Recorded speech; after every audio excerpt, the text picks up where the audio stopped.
Selama puluhan tahun mengikuti Kristus, saya hampir tidak pernah mendengar, bahkan tidak pernah memikirkan pertanyaan seperti ini. Bagaimana jika Yesus tidak pernah dilahirkan? Namun jika hal itu benar-benar terjadi, jawaban saya sederhana. Dunia tidak akan pernah mengenal sejarah gereja, kekristenan, mendengar kidung atau khotbah Natal, melihat pohon Natal atau kartu Natal, serta berbagai tradisi lain yang bernuansa Natal. Malam Natal yang syarat makna pun tidak akan menghiasi dunia dengan keindahan dan pengharapan. Syair agung Messiah karya Johannes Friedrich Handel dan lagu Silent Night ciptaan Franz Gruber tidak akan pernah bergema dengan keagungan dan kedamaiannya di muka bumi. Bahkan para sejarawan akan kebingungan menentukan titik awal penulisan sejarah dunia. Sebab penanggalan Masehi yang dipakai sampai hari ini berakar pada Sang Mesias Kristus, tidak pernah ada sebagai acuan sejarah umat manusia.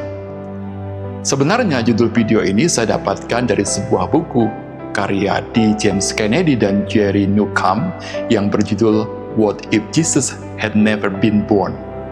Dalam buku tersebut, kedua penulis bukan hanya mengajukan pertanyaan, tetapi juga menjawabnya sendiri. Jawaban mereka sungguh di luar dugaan saya. Mereka menjawab, saya pikir kemungkinan besar juga tidak ingin dilahirkan. Lalu kalau begitu, apa dampak dan pengaruhnya jika Yesus Kristus benar-benar tidak dilahirkan ke dalam dunia ini? Apa yang membedakan kelahirannya dengan kelahiran tokoh-tokoh besar lainnya dalam sejarah manusia? Mari kita telusuri bersama. Jika Yesus tidak pernah dilahirkan, maka pertama-tama tidak akan ada pewahyuan terbesar tentang kasih Allah yang turun langsung ke dunia. Seluruh kisah penyelamatan manusia yang kita baca dalam Alkitab mencapai puncaknya ketika Sang Firman menjadi manusia. Yohanes 1 ayat 14. Kelahiran Yesus bukan hanya peristiwa manis di kandang Bethlehem, tetapi penggenapan rencana kekal Allah. Tanpa kelahirannya, maka tidak ada pribadi yang dapat menanggung dosa dunia. Rasul Paulus menyebut bahwa jika Kristus tidak dibangkitkan, sia-sialah iman, sia-sialah kepercayaan kita. 1 Korintus 15 ayat 17. Dan jika Kristus tidak dilahirkan, maka tidak ada kebangkitan yang dapat kita percakapkan. Dunia akan tetap berada di bawah bayang-bayang dosa tanpa jalan keluar. Kematian akan menjadi akhir yang menakutkan, bukan pintu menuju kehidupan kekal. C.S. Lewis pernah menulis dalam Mere Christianity bahwa kedatangan Kristus merupakan dalam tanda petik invasi Allah ke dalam wilayah musuh, yaitu dunia yang dikuasai dosa. Tanpa kelahirannya tidak ada invasi itu, tidak ada harapan pemulihan, dan tidak ada perubahan dan pembaharuan mendasar dalam hati manusia. Menurut Lewis, seluruh moralitas Kristen tentang kasih, pengampunan, kerendahan hati, dan pengorbanan terlahir dari teladan Yesus sendiri. Tanpa pribadi Yesus, dunia mungkin tetap berbicara tentang kebaikan, tetapi tidak pernah mengenal kebaikan yang diwujudkan dalam pengorbanan diri seperti yang ditunjukkan Kristus di kayu salib. Dunia akan berbicara tentang cinta, tetapi tidak pernah mengenal kasih yang rela mati bagi orang lain seperti yang dikatakan di dalam Injil. Tidak ada kasih yang lebih besar daripada kasih seorang yang memberikan nyawanya untuk sahabat-sahabatnya. Yohanes 15 ayat 13. Secara historis, keberadaan Yesus telah membentuk fondasi berbagai aspek kehidupan modern. Sejarawan Will Durant dalam The Story of Civilization menulis bahwa pengaruh Yesus terhadap dunia melampaui tokoh manapun dalam sejarah. Ia menyebut bahwa nilai-nilai yang kita anggap alami hari ini, martabat manusia, kesetaraan, kepedulian terhadap yang lemah, pelayanan kepada yang miskin, semuanya berakar dari ajaran Kristus dan jemaat mula-mula. Jika Yesus tidak pernah datang, dunia mungkin akan menjadi tempat yang jauh lebih keras, lebih brutal, dan lebih gelap. Bayangkan jika Yesus tidak pernah mengajarkan tentang mengasihi musuh, kasihilah musuhmu, sebuah konsep yang menurut Philip Yancey dalam bukunya The Jesus I Never Knew adalah nilai yang bahkan hingga hari ini tidak dapat dijelaskan dengan logika manusia. Tanpa pengajaran ini, dunia kemungkinan besar akan tetap dikuasai prinsip hukum balas dendam, mata ganti mata, gigi ganti gigi, tanpa keharusan moral untuk mengampuni sesama. Masyarakat akan kehilangan standar tertinggi tentang damai, belas kasihan, dan rekonsiliasi. Sejarawan dunia Alvin J. Smith dalam bukunya How Christianity Changed the World menjelaskan bagaimana ajaran Yesus mendorong pelayanan kepada orang miskin, perlindungan terhadap anak-anak, dan nilai bahwa setiap manusia berharga karena diciptakan menurut gambar dan rupa Allah. Tanpa Yesus, dunia mungkin berjalan maju dalam science and technology, tetapi tertinggal jauh dalam sisi kemanusiaan.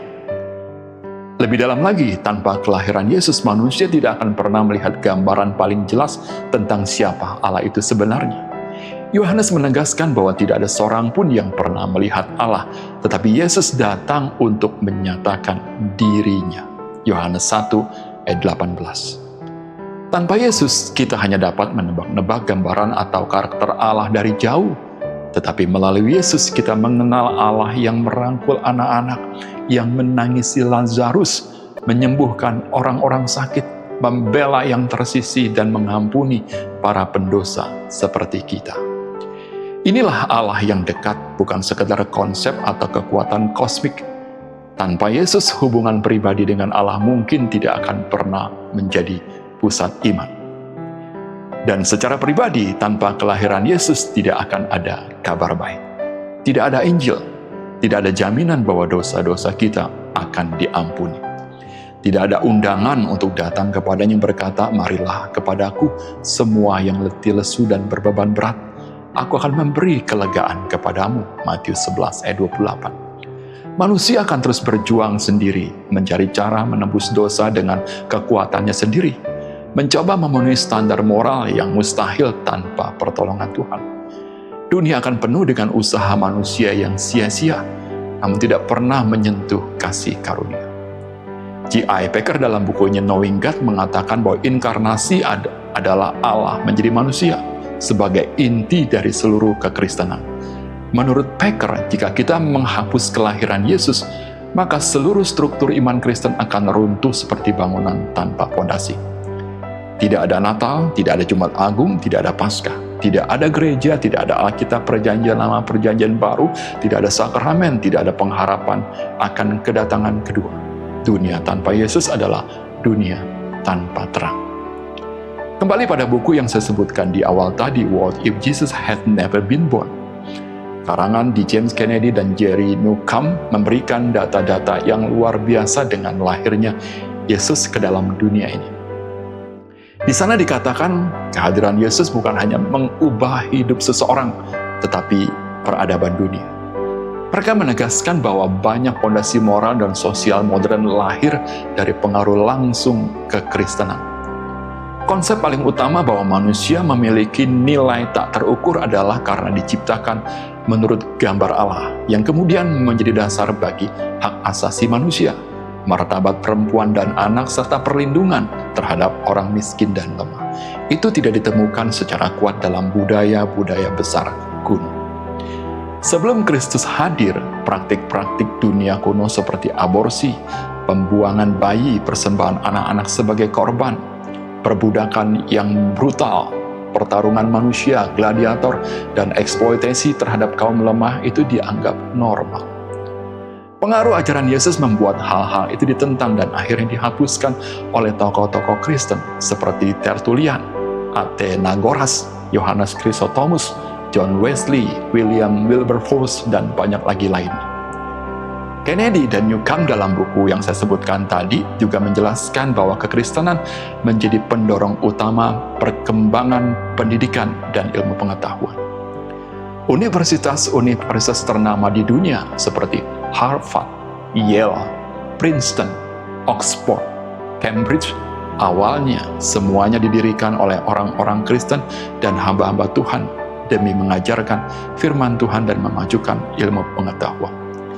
Di Indonesia, berbagai sekolah dan universitas Kristen Katolik telah memberikan sumbangsi yang besar bagi bangsa ini. Nama-nama lembaga pendidikan tersebut dikenal luas karena dedikasi dan karya nyata orang-orang yang hidupnya digerakkan oleh kasih Kristus. Di antaranya sebut saja Sekolah Canisius, Tarakanita, Santa Ursula, Cor Jesu, Santo Yusuf, Saint Louis, IPK, Bina Bangsa, Bina Bakti, Bintang Mulia, Pelita Harapan, PPK Penabur, Universitas Parahyangan atau Unpar, Atmajaya, Petra, Maranatha, Calvin Institute, Satya Wacana, Duta Wacana, serta masih banyak lagi lembaga pendidikan lainnya.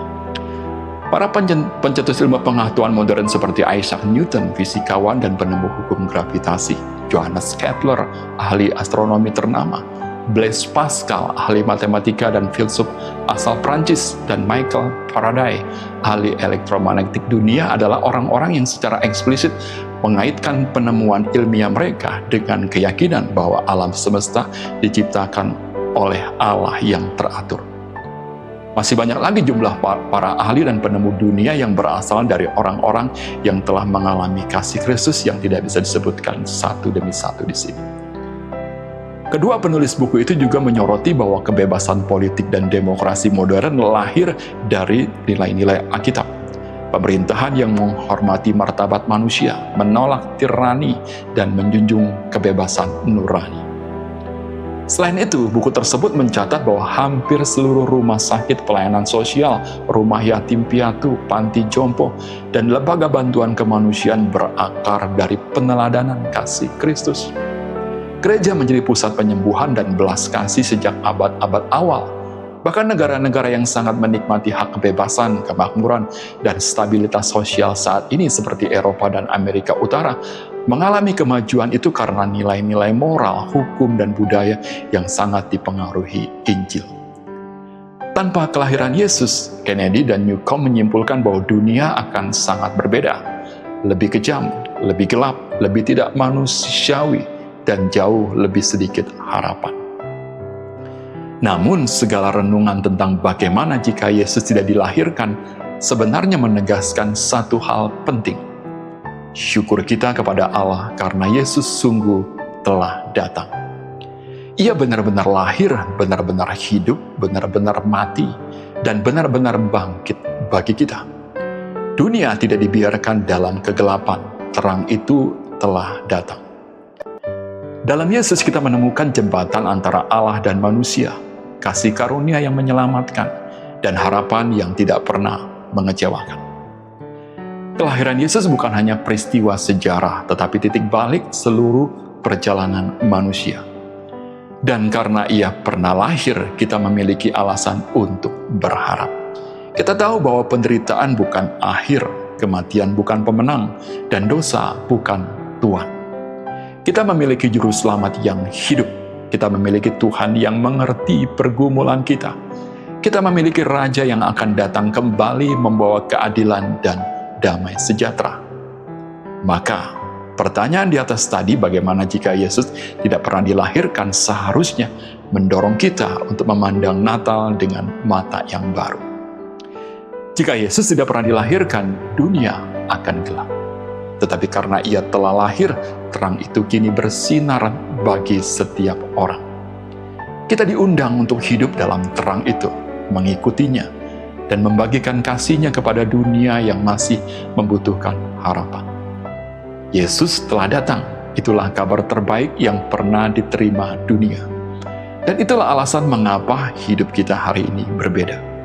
Mulai dari hati yang diubahkan, hingga cara kita mengasihi sesama kita. Ketika kita merenungkan apa jadinya dunia tanpa Dia, kita semakin yakin bahwa kelahiran Yesus adalah hadiah terbesar dalam sejarah manusia.